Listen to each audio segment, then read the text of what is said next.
All right, ladies and gentlemen, welcome back to Game Changers episode 2.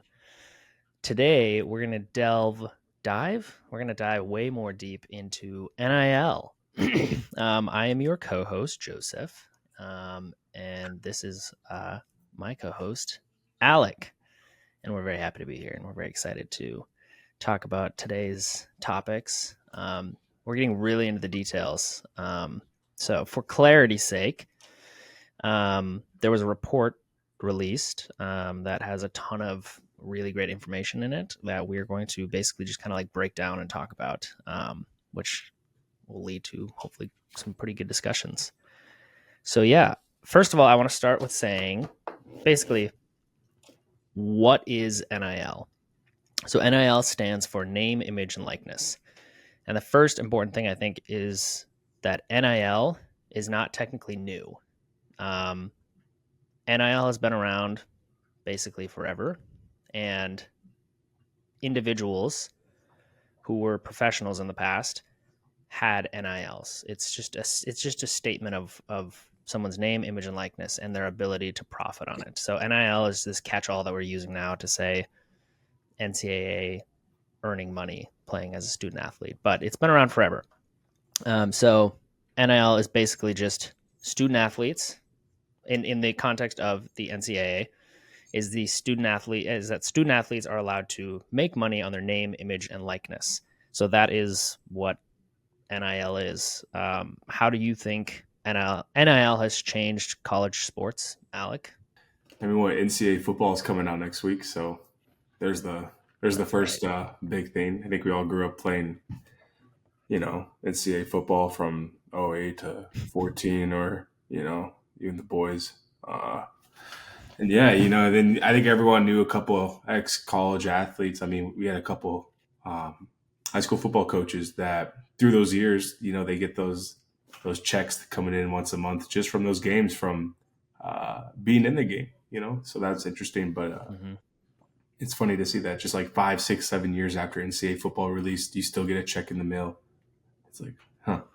Yeah, wild. It is, and I think with the NIL, I think it's great.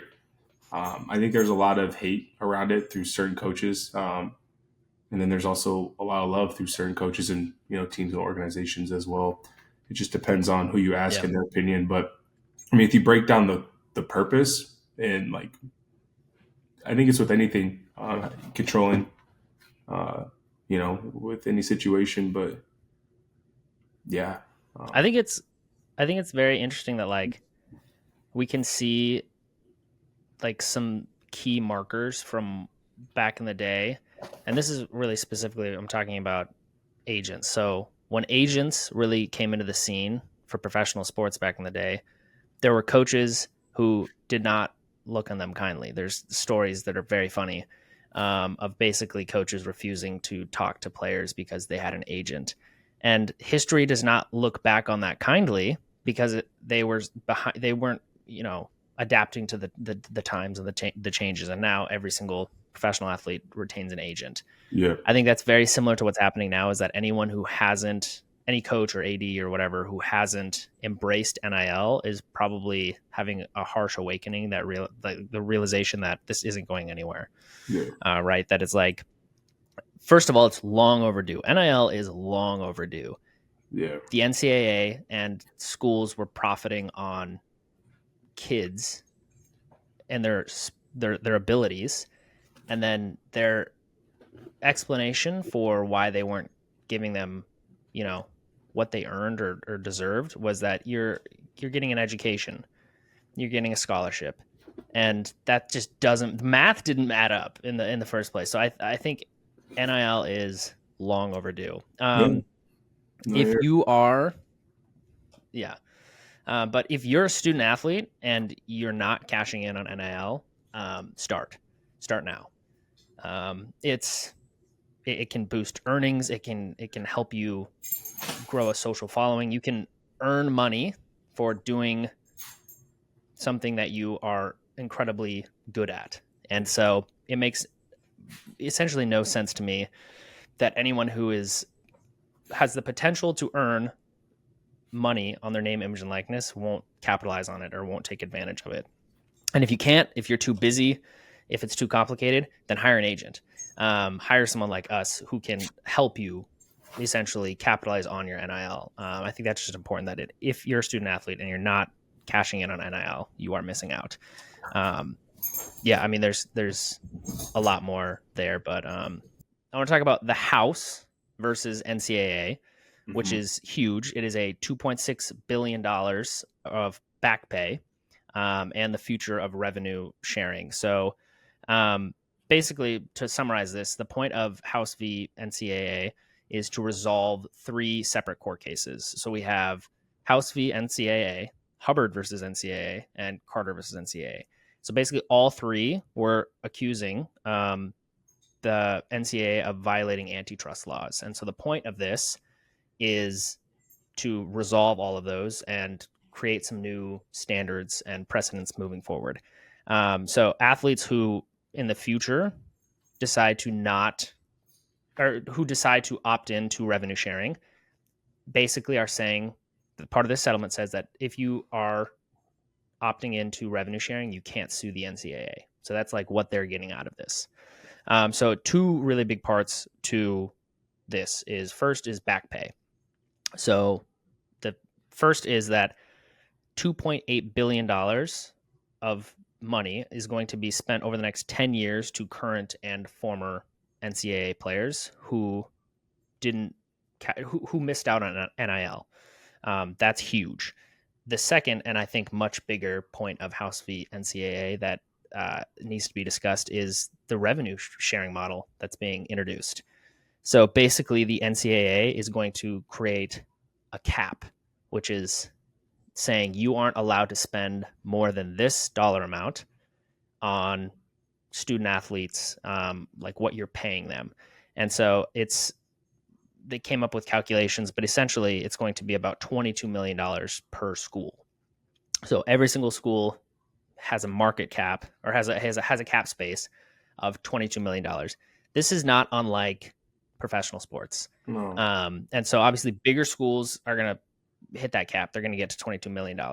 Much smaller schools are not going to. But the point of this is to say that schools can't, like Alabama can't come in and spend $150 million to get every single player that, just pay them to come. So it's sort of leveling the playing field. And by the way, worth noting, the settlement is not done yet. The judge still has to approve it, which can take months. But I don't know, this could have been predicted a long time ago, but what are your thoughts on this? This is huge. It's interesting. The first thing is for current and former players. I personally don't know. Do you, Joseph, know how they split that up financially? For those of who gets more, in a sense? Yeah. So I don't know if details have been released as of yet, but I know they're going all the way back to 2016. So players all the way back to 2016 can, part of this settlement, get over the next 10 years X amount of dollars a year from essentially not being able to capitalize on their NIL. I think there might be numbers released yet, but again, this hasn't been approved yet, technically speaking. So I know that it goes back to 2016. Interesting, 2016. So I'm trying to think of it's just curious, take any Heisman winner from 2016 plus compared to, an average D1 player. Yeah. Wonder what the difference of revenue being shared. Right. Is it going to be doesn't even? Even matter, right? Because most probably Heisman players that came from after 2016 or just in general, they got their cash. They probably locked in somehow through endorsements. Yeah. I mean, you're in the Heisman house, you're good. Yeah. So, but I suspect this will probably be more valuable. No, not at all. I think this will probably be more valuable to players who probably didn't go pro, but are claiming, that they didn't they weren't able to make any money on their NIL, even though now it's legal. So it's probably not going to be worth that much to Joe Burrow, who is making millions of dollars now, and he's going to get a check exactly every year. What am I going to do with this money? Second or first highest paid quarterback in the league. Yeah. Just Yeah. but So I think another thing that is really important, by the way, with this, that not a lot of people are talking about, is revenue sharing takes away scholarship limits. There's no more if this is passed, there will be no more scholarship limits for schools. And basically, I think what was it capped at 80 something? yeah, I was about to say, what is the Yeah. yeah. And I think right now the roster, I can only speak for football. The roster size for football, I believe, is capped at 120, and they're allowed to give out X amount of scholarships. But if this is passed starting next year in the 25-26 season, there will be no more scholarship limits. Another super important thing to note is that revenue sharing is separate from personal NIL earnings. So it's essentially like an athlete is earning a salary for performing a service, an act. They're playing a sport and they're getting paid to play that sport, which could introduce a lot more complications. But it's no longer your only compensation for being at that school from the school is a scholarship. It's you can get paid now, and then separate from that, you can also make money on your NIL. Yeah, with the whole NIL, how they can, and I think colleges, like I'm not gonna name the colleges off the bat, but there's like a loophole around the NIL to market right now for how much basically a team can give and to like find ways around that. So, for instance, if a college wants to say they're capped like at $500,000 for a certain player, and a player is worth more than that to get like someone that is well respected and valued at a higher price. What they'll do is they'll have a local company give that money to that player. So it's like kind of a loophole in the sense of maybe the college won't actually pay. So maybe certain colleges will get the main, but like once the money's running shortage, it's like local companies will get and render that And that's I think a question that remains to be seen and is like up in the air is, with the introduction of rev share, will collectives even be a thing anymore?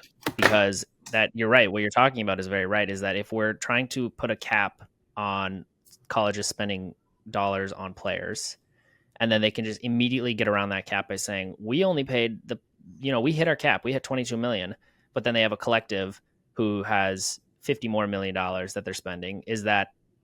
What does revenue sharing look like for collectives? Are they going to be banned? Are they going to, and like, how can you even regulate that is the real question. You can. So it's an interesting, right. Yeah.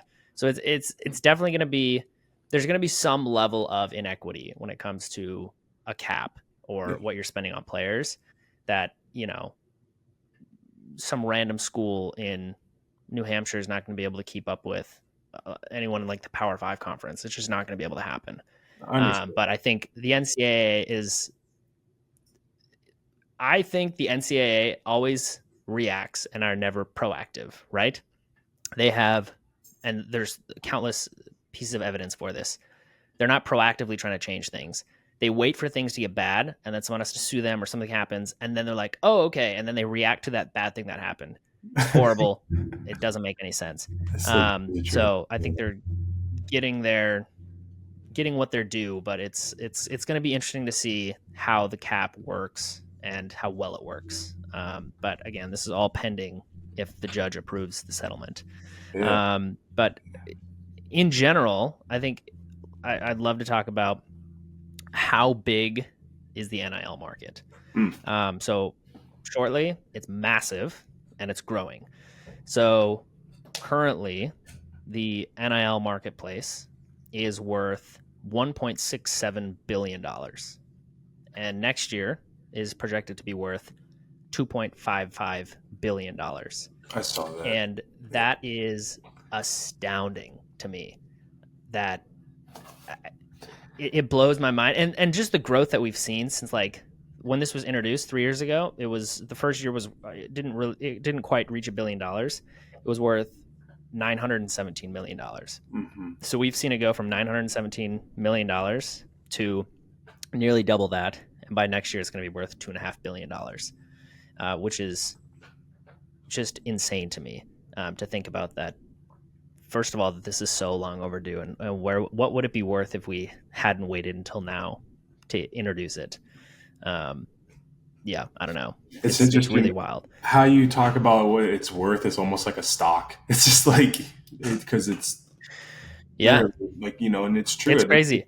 Yeah. And I mean, it's almost gone up, 2x whatever since just from a year from, then probably more from the next year. Yeah. That, what, 2.5 you said? That is, Yeah. last year was the first year I've noticed mainstream media, like most mainstream media and companies mainstream, were actually advertising college athletes. Now there was always one-offs.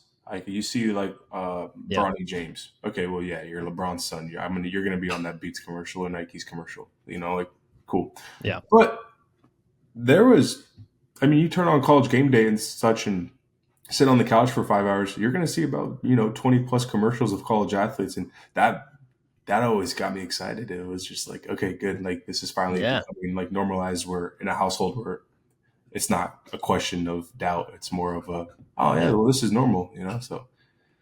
Yeah. We can expect to see them now. It's interesting what you said, that NIL is, we're talking about almost like a company. So I actually broke this down.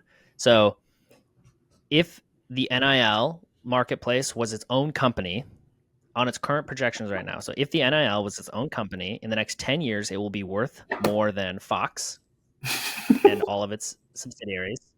It will be worth more than Southwest Airlines. It will be worth more than Warner Brothers. It will be worth more than Zoom.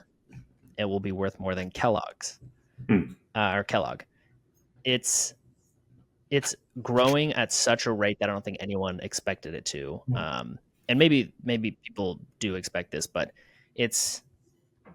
there's so much money on the table for athletes, and so much money that I think is so long overdue for athletes getting their fair share of what they've earned. Which we're heading in the right direction. Though. Back to what we said, like having a cap with such thing of an NIL. Is it even possible? Because we're talking the sense of doing that makes it sound like putting government, into such a thing, which I understand why when it becomes such of a big of a target and how much, capital comes into a thing like this. But there's no way to stop it. There's no way to say, hey, this company cannot pay client A this certain amount. You can never put a cap on that and such. Like, you just can't. Yeah. That's beyond organization, unless if you do, then that starts to become a little another topic of questionnaire. We don't, so it's like, where do you see this happening in a 10-year mark, Joseph? What I'm trying to say is, where do you see this in 10 years? As in, like, honestly, I see this getting as close to the NFL as possible. I'm right now studying for the NFLPA contract advisor exam, so I'm like head in the books. I know the CBA for the NFL pretty well. Because think about it this way. Are we telling NFL players that outside of your salary, you're not allowed to make any more money?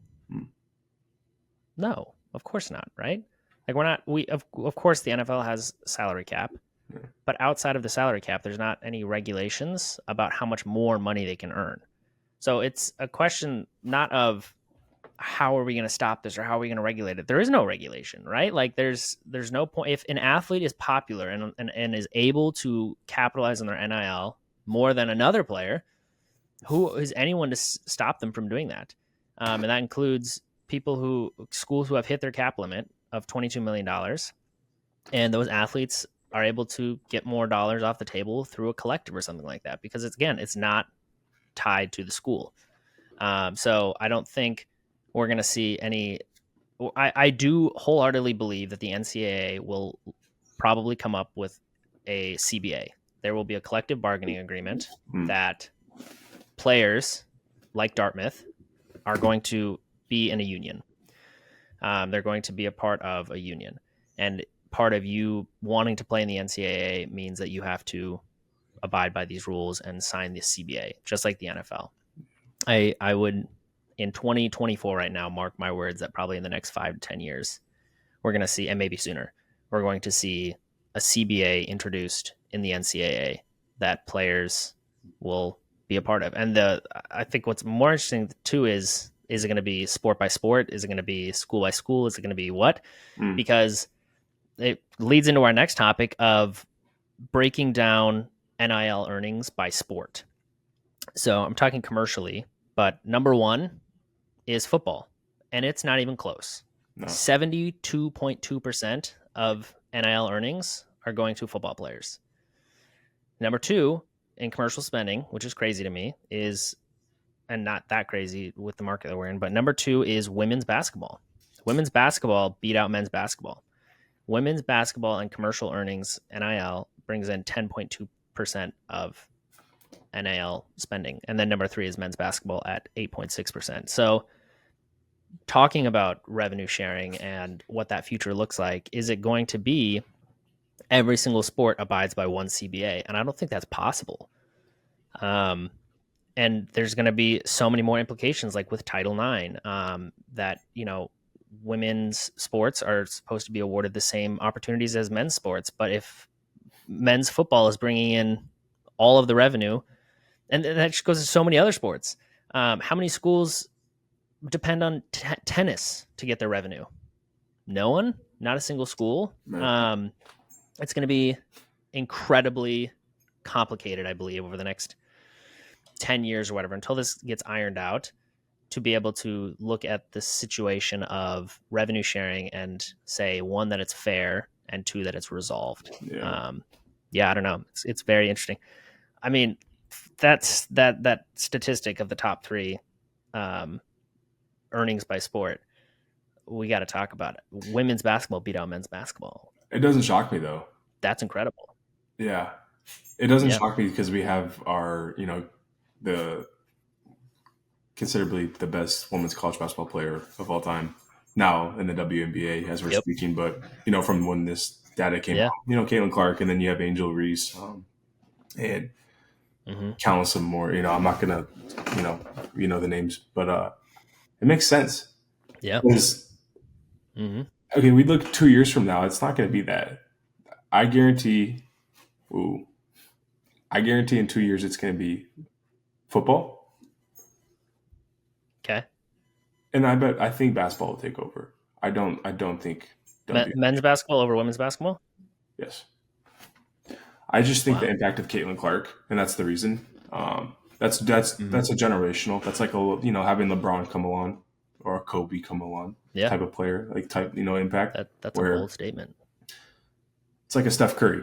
You go and now everyone has translated their game for that reason and translated who they want to be for that reason. And that's the Caitlin Clark effect. Of course, there's other people that have influence, but I think Caitlin Clark literally has carried that whole genre on her back and put that in the second place right there.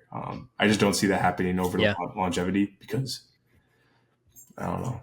But hey, maybe, it's so what's so interesting to me is that almost every single sport, most sports, the NIL earnings potential is significantly lower than the professional potential. But if you look at the numbers, women's basketball NIL players, and this again, we're talking the top 25 earners at any given position. So take this with that context. But women's basketball earn on average $89,000 a year on their NIL. What is the average salary of a yearly salary of women's? What's the median WNBA salary? Median.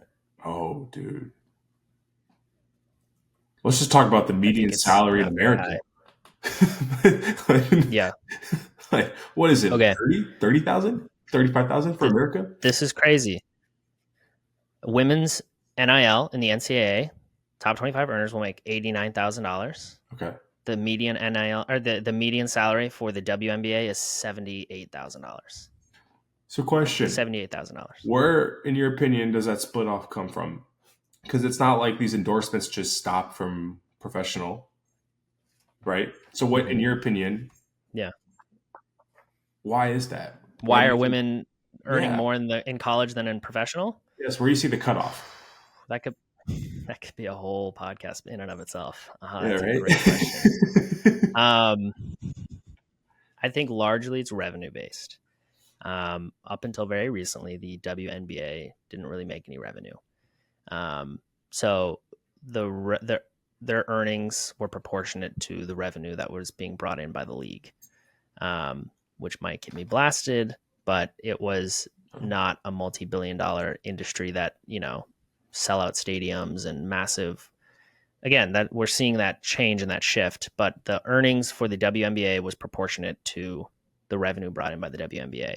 Yeah. I also think the same is for the NCAA, that the earnings women are making playing basketball in the NCAA are proportionate to the value that they're bringing to the school, which is amazing.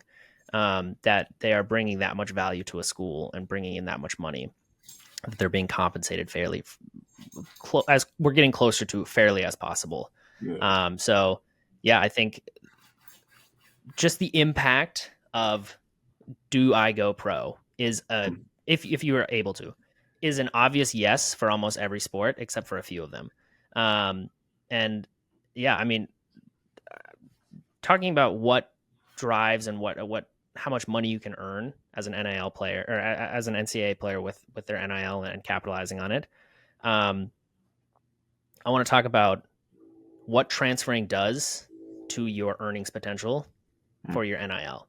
So this is pretty crazy that transfer students earn 1.4 times more per NIL activity, like a post or something like that, and 1.7 times more annually. That's a pretty nutty statistic that players, statistically speaking, if they transfer schools, are earning 140% more on per activity and 170% more annually. What does that look like for you? Why is that the case? And is it, Yeah. yeah.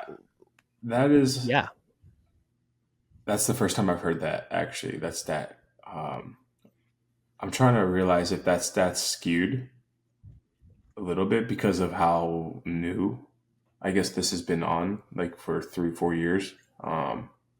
Because you could go both ways, right? I Mm-hmm. understand like transferring can bring opportunity, especially location where you are, branding, and all of that. Also, though, Yeah. I mean, you're a fan of any team, and you see a player that like cheering for and supporting leave. That's it's a hard thing to deal with too, because outside Mm-hmm. of the financial aspect of it, I mean, you're originally there to compete, right? You're there to, do what Yeah. you supposedly love. Um, Mm-hmm. so that's tough. I mean, what do you think about all that? Like, why do you think that? Because I I don't. think the most obvious answer to this is you wouldn't be thinking about transferring unless you could potentially earn more money. So there's not too many players who would even consider transferring unless they have an enticing offer to make more money. So I think in part that statistic is slightly skewed because there's not going to be a player who's transferring for less money. I mean, that's an obvious statement, but there's a reason why students are transferring. It's because they have an enticing offer or they think they can make more money. And the evidence is here that when you transfer, you make more money. So what came first, the chicken or the egg? I think if you are transferring, it's for a purpose. It's because you believe you can make more money. And according to the statistics, you can. Transfer athletes are going to make more money than athletes who stay put. Yeah, It's interesting. it is. It's very interesting. I saw that for Nebraska. They had one player after spring and after camp for the summer and spring camp and all and everything. They had one player leave. He was like a fifth year senior, Mm-hmm. but that was it. Yeah. Everyone else in the team, whole roster stayed. No one decommitted and no one Wow. went to the transfer portal, which is huge. And that's kind of unrare because of what we're talking about. Yeah. And I think it does show. I mean, I'm using Nebraska as an example because financially, compared to most colleges, money talks, and they maybe don't have the 100%. accolades of what Alabama or Georgia does, but financially they can compete in the for financially, Yeah. any Power Five. And that's where you Yeah. have to talk about for these smaller schools that don't have the finances for a Power Five, of that disadvantage of, Mm-hmm. that come up story, and then see ya. Like, imagine if Josh Allen Yeah. was playing Mm-hmm. for Wyoming in 2024. How long would he be at Wyoming? 1 year? Not long. 2 years? Yeah, right. I mean, so Yeah. it's just like, it is interesting, because I like that. I like Yeah. seeing that Josh Allen played 4 years at Wyoming. He didn't go to USC. He Mm-hmm. didn't go to Oklahoma. I like the small town hero kid story. Just more, I don't know, that American Yeah. underdog. You want to root for him, and then yeah. So I guess there's pros and Yeah. cons. 100%. Yeah. I think another interesting statistic to talk about is athletes who retain an agent for their NIL are going to earn 3.5 times more per activity and post that they do for NIL, Yeah. and 5.3 times more annually, which is first. I mean, that's just an insane statistic to think about, but also it's kind of obvious that this is the analogy I always like to use is when someone's like, why would I hire an agent to help me with my NIL activities? What I can do it. I have the capabilities and the know-how and that kind of stuff. I know what I'm worth. I can do this. When a company is wanting to work with an athlete, they are going to have someone in their marketing department or hire a consultant or someone to do the deal, right? They are going to have someone else, like the CEO is not going to come to the table with an athlete and say and negotiate with an athlete. They're going to have an advocate for the company come in and advocate for the company, because that's, I wouldn't say below their pay grade, but the CEO or the people in charge recognize that they don't have the expertise or the know-how to necessarily negotiate in the best interest of the company. So if a company is hiring someone or has a specific person that is in charge of coming up with a marketing deal for an athlete, wouldn't an athlete also want that? Like, you're already at a disadvantage if you're walking to the table and negotiating with a company for how much they're going to pay you for an NIL activity, because they have an advocate for their company. Don't you want an advocate for you? You're essentially your own company. You can hire someone who has your best interests and the time and the resources to be able to negotiate the best possible deal and outcome for you. So that statistic that if you have an agent, you're earning 5.3 times more annually than a player who doesn't have an agent, should be a wake-up call to every athlete that is currently capitalizing on their NIL to say, I need to hire an agent. I can earn more, 500% more, by having someone do this for me, to help me with this. And to reiterate what we talked about last week, hiring an agent doesn't cost anything. Hiring an agent there's no upfront cost to you. An agent, just like a talent agent in Hollywood, only gets paid if the agent specifically brings in money. If an athlete without the agent finds money, then the agent doesn't make any money. So it doesn't make a whole lot of sense for a player utilizing NIL to not have an agent or have someone there advocating on their behalf. Yeah, I don't know. That's a bold statement, but I think one that needs to be talked about with the report that came out with this. That the numbers back up what agents can bring to the table, that you will, statistically speaking, earn significantly more money if you have someone advocating on your behalf for NIL deals. I have a question for you really And quick. speaking of NIL, yeah, what's up? Sorry, for that right there, what do you expect those numbers to look like in 1 year and then 5 years? Do you think those numbers will gradually grow or stay? That's a great question. I think the more players hire agents, the less that number will actually no. I think the more players hire agents, the higher that number is going to go. Yeah. Because if we're at a point where 90% of players are represented by an agent, that those 10% of players who aren't represented by an agent there's no way that they are earning the same as those 90% who have a professional advocating on their behalf. So I honestly think that number is only going to grow. And it's going to be incredibly skewed because right now, not a huge portion of athletes have agents. But it only makes sense to have an agent. It doesn't make sense to not have an agent.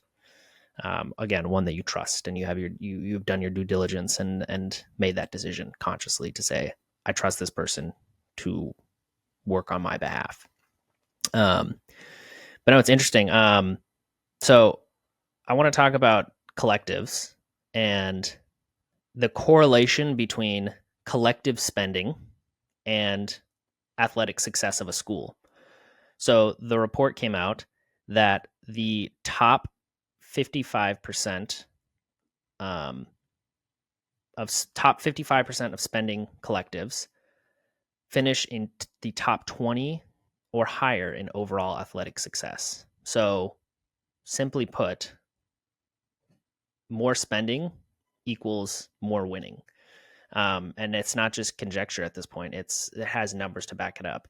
That schools that spent collectives that spent more money had a better program in the grand scheme of things. And 55% of top spending collectives finish in the top 20 or higher in overall athletic success. That doesn't sound that crazy because you think it's a pretty obvious statement. You spend more, you're going to do better. It is. But there's actual evidence to back it up that if you spend more money, schools that spend more money are going to perform better. And it's really simple. I agree. That just proves, because the NIL is not going away, regardless of your opinion on it, if you like it or not, it's not going away. It's just how life's going to be and how it's going to be for the next, however you want to call it.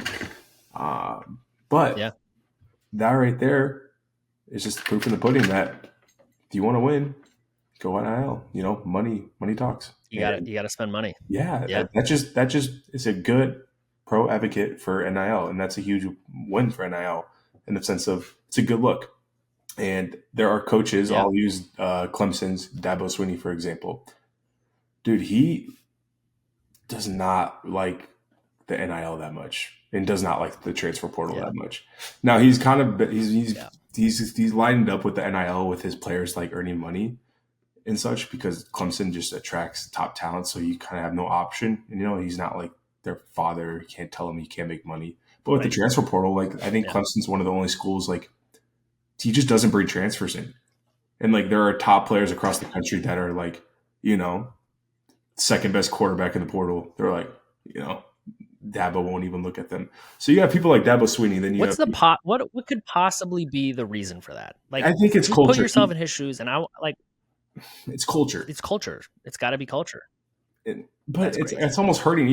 What's Clemson done in the last 3 years? Our one of our good friends is a Clemson fan, and I've watched Clemson football games the last 3 years with him since Deshaun Watson's left and Trevor Lawrence. They have done nothing. I know they've been relevant in the sense of the AP top 25 poll, but dude, like you're getting 5-star recruits from high school. Good for you, but you're not. I don't know. You're getting spanked by Miami. You're getting spanked by Florida State last year. You're not doing what you're supposed to do, especially the last 10 years of what Clemson football was. People growing up and going and playing. Like it used to be wide receiver U. No, it's not. Now it's Alabama. Alabama's wide receiver U, and Alabama's throwing money. Like Roll Tide. The whole. So. Yeah. Yeah. No, that's crazy. I can't possibly sit and come up with any justification that makes sense to me as why someone wouldn't. He's more strong opinion on the transfer portal than on NIL. Sure. Yeah. But that makes sense. I get that. I do. I understand it. But are you hurting yourself more than you're helping yourself? That's the real question. We'll see. He keeps his job. Yeah. Yeah. Yeah. No kidding. So we were talking about collectives a little bit, but did you know that 80% of NIL dollars comes from collectives? So I think an important thing that a lot of people aren't discussing, they just like lump all NIL together.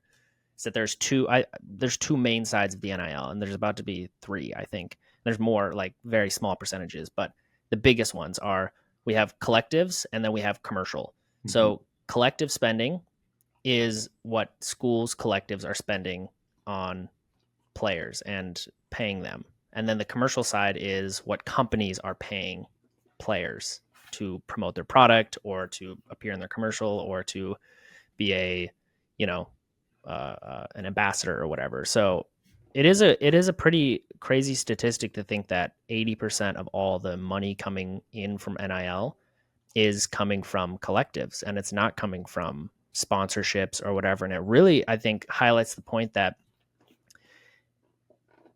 people care a lot more about winning than they do about some promotion they're doing with their company. Yeah. That because the current rules are, it's very clear that you can't, it's not pay to play, right? You can't pay someone money and then the only service that they provide is they come into the school and they play football. The workaround with that is collectives basically are saying, we'll pay you $10 million to come play, but they don't say that. They're like, we'll pay you $10 million, but we're going to make you post 3 times a week. Yeah. And we're going to, because there has to be an exchange of essentially services, is how these collectives are getting around the pretty strict rules that you can't just pay a player to come play at the school. Again, these are current rules and not the whole revenue sharing thing that we discussed earlier. But 80% of spending, 80% of spending is coming from collectives. What do you think about that? Does that make sense to you in the sense of, like, does that shock you? It makes sense. I think it just shines a huge light on how much people care about their college sports. Yeah, I agree. But like, it doesn't they shock are me not, because what's the ROI for these collectives? There isn't one. They're not making money. They're getting donations or whatever from people, but they're not like the commercial side makes sense to me, because in exchange for that's what they're paying for.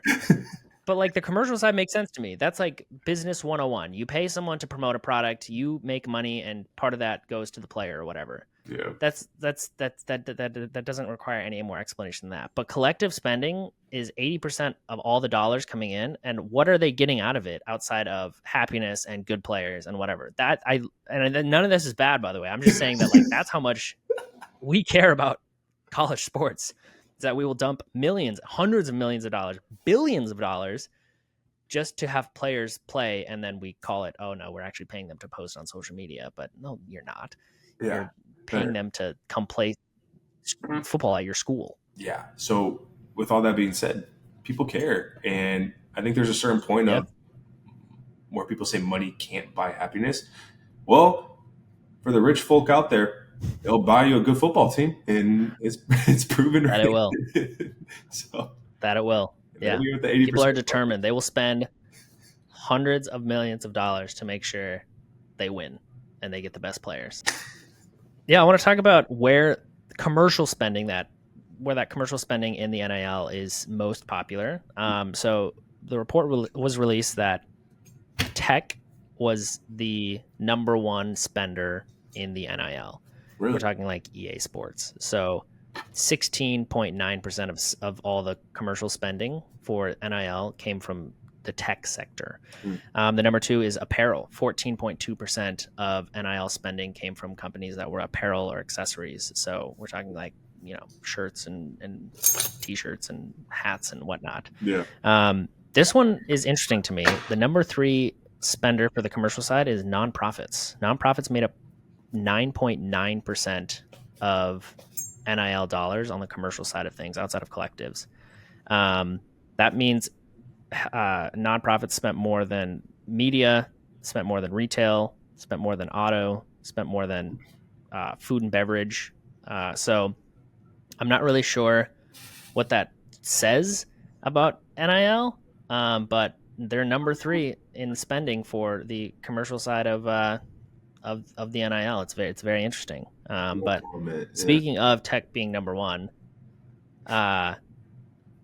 EA Sports, it's coming back. They to help with the launch, which was it launching next week? Yeah. To help with the launch of EA Sports, they hired more than 170 male and female college athletes to share the return of college football, and the campaign generated more than 73 million organic impressions and reached 45 million fans. That's insane. From 170 athletes. That's really insane. It touches on what we talked about last week, that like college athletes are the people to work with. You're going to get better engagement. You're going to get more people involved. You're going to get legacy influencers cannot match what student athletes can bring to the table. 73 million organic impressions and 45 million fans. That's amazing. And it's funny. We as fans know that. I think we as fans realize that athletes, how valuable we make them to be, and they are. And fans, us, everyone besides the athlete alone, I think does not understand the value they bring. And they need to realize that. Yeah. And then this is the time of like, it's really crazy.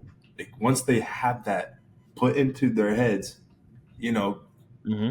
realize the value, they actually start understanding that, hopefully, like, dear God, right, things are going to start shifting a lot for them in their lives and for their families' lives. Yeah. It's insane. Yeah, no, it's very interesting. So we talked a little bit about it earlier, but what are your thoughts on with the introduction of revenue sharing and schools being able to directly pay players?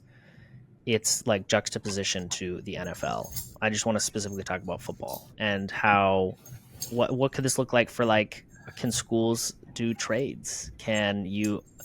There are so many nuances to the NFL cap space and bonuses and all that kind of stuff. I don't think we'll ever reach a phase where it's you can get incentives. In the NFL, you get incentives. You know, likely to be earned and non-likely to be earned incentives are a thing in the NFL. So it is performance-based pay in a way. I don't think that will ever happen in the NCAA. Yeah.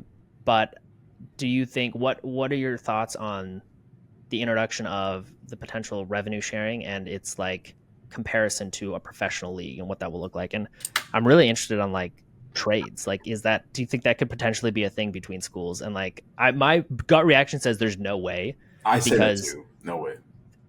Because like a student has a right to decide where they get to go to school. And now, granted, I know a lot of students are not really there for the educational aspect, but you're basically stripping them away of that opportunity to say, I wanted to go to school at Georgia, and I also want to play football here, but like I wanted to go to school here. Yeah. And is there like a world where you sign that right away? And you're like, I don't really care where I get my education. I just want to play football, and I'll also go to school there, but I'm open to trades, and you sign that right away. That's, I think, interesting. I don't think that will happen necessarily, but I don't know. The closer we get to revenue sharing and the closer we get to paying players directly for being a student athlete, the closer we're getting to a professional league and how they're set up. We got to stop calling the NCAA and athletes, especially with the revenue sharing, non-professional athletes. Becoming a professional at anything means you're getting paid to do it. So in my eyes, when looking at the NCAA, you're a professional athlete. It's a professional organization. I mean, of course, that has changed.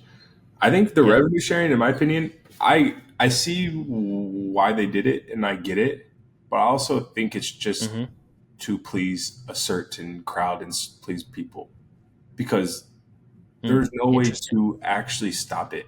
Because what's the cap? 22, right? 22 million. I think that they said that they got that number from like 22% of the revenue pulled in through, I think it was like Power 5 or something like that. They got to that number through a reason. I understand like the reason behind it and having to do it, because if you don't do something, then people are going to be mad. Like, like, why don't you do something? Like, make initiative about it and don't just let people run this over and take advantage of it and take advantage of whatever's happening. People will speak up. Yeah. I understand the whole situation, but we gotta stop blinding ourselves and act like there is a way to manage it completely. Call them amateur athletes when they're not amateur athletes. There's no way to we're trying to it's like that. We're trying to find moderation or like lean which way of like how much do we want to control the situation, control the athlete, or control their finances or not.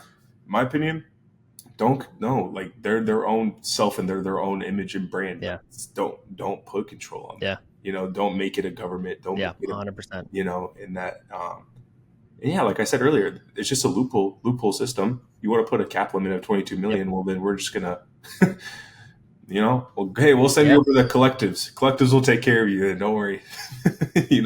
Exactly. Yeah. We reached our cap. That's great. We'll get you more money through the collectives. Don't worry. So it's okay. But what do you think? Yeah. It's interesting. I think right now, so even without revenue sharing, there was numbers released for the top earners in each sport. So these numbers are the top 25 earners at any given position in each sport. But men's basketball in the NCAA, the top 25 players in any position are earning $350,000 a year. Men's football are making $300,000 a year. Women's basketball, $88,975 a year. Baseball players are making $47,710 a year. Softball players are making $8,545 a year. And women's volleyball are making $5,868 a year. So I think it's very interesting to look at how much each sport brings in the first place. And that, first of all, the difference between where spending is and then the earnings for it. So I understand that there's less basketball players, so this number is probably skewed, but 72% of spending in the NIL goes to football, but men's basketball players, the top 25, are earning more than the men's football players. Yeah. They're bringing in $50,000 more a year, which is interesting. But again, when you look at the context of like there's less basketball players than there is football players, makes significantly more sense. I understand. Basketball teams don't have 100 players on them. It's not really a fair comparison, but it's interesting. Is NIL fair for non-revenue sports? Your response? Yeah, I think so. I'm the whole advocate of what you bring in is what you deserve, in the sense for the sport. Now, for the individual, there are sports, for instance, that do not bring as much revenue as football. But that athlete, for instance, can still take advantage for their own brand, for their own image and likeness outside of the sport itself, if it's through social media, whatever platform. So there is opportunity outside your sport to take advantage. I know there are players that literally do not have any impact on their team of sport and make more than a lot of other players that do because they know how to work the system. So my answer for that, no, I think everyone has a fair shot. It's just how you make what of it, So I don't know. What do you think? Yeah, I agree. I think that non-revenue driving sports, I just keep picking on it because I play. So I'll say tennis. If you're a tennis player and you're playing at a Division I level, you're probably not bringing in that much revenue for the school, but you can capitalize on the fact that you are a tennis player and go out and specifically work with tennis brands, with sporting goods brands, with so many different opportunities outside of your actual sport that you're not relying on, I'm not bringing in anything for my school, so that means I can't really capitalize on my NIL. But people need to realize in non-revenue driving sports, and even let's talk about players who are non-impact players. So players who have sat the bench or players who don't really, make a huge impact on the team. You have just as much of an opportunity to profit on your NIL if you know what you're doing. which is again a huge part of why we're here to advocate and help you with that, is because we are on the outside looking in, and we can recognize that like there are smaller brands that will want to work with you. There are even bigger brands that will want to work with you, but just the fact that you are a college athlete or you are playing at the highest level and you will endorse or work with said product or company is worth something. So just because you are in a non-revenue driving sport doesn't mean you shouldn't be capitalizing on your NIL. And I'm not saying it's not going to be hard, but it certainly is not there. It's definitely there. The money is on the table for players who are not revenue driving sports or are not in a impact player position to still make money on their NIL. And that's hopefully what we are here to help you with. And A, recognize that, and B, is to help actually go out and do the work for you. Retain us to help you find those deals, find those companies, and make you money. You only have X amount of years of eligibility while you're in the NCAA. Why not capitalize on it while you are still an athlete and make the most amount of money, make the most out of being an athlete? Would be my argument for essentially non-revenue driving athletes or non-impact player positions. You're completely right. Yeah, I don't know. I think. Yeah. One last thing too, I forgot to mention with the whole non-revenue. I think the only advantage